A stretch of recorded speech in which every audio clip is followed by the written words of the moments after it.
Hello everyone, dito po tayo ngayon sa Barangay Kaingin, Bungabon, Nueva Ecija. Bali, ito po yung ilog nila na binaha. Yung mga nangangaryada nag-start na po maghakot.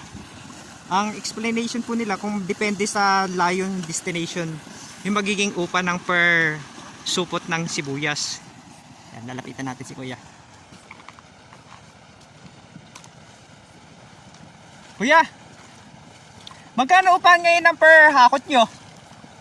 Apa? 40. Pero kung medyo mas malapit ay 30. 10 pesos yung diferensya, no? Lalo pag gano'n rin tumatawid ng ilog. 40 na. Ayun. Ay si Kuya.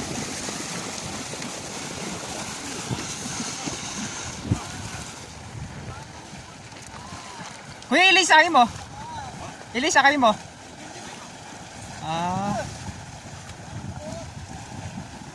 Ayan. Medyo nagpapay. Kay Christian?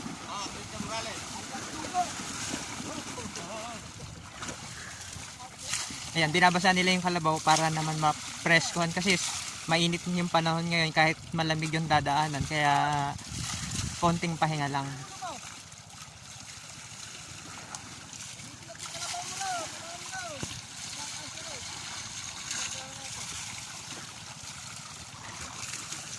Kuya, marami pang sibuyas doon? Ayun.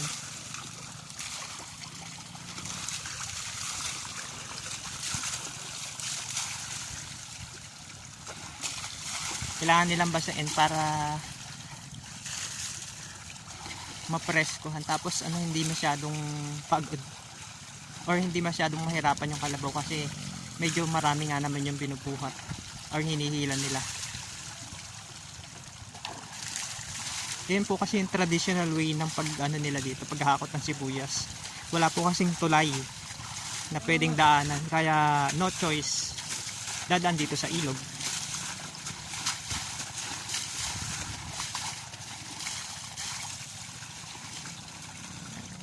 Pero ang linaw ng tubig nila yan. O diba? Pwedeng paglaban ng kung hindi maselan, pwede maglaban ng damit. Pero kung maselan, gagamit ng nawasa. Ayan.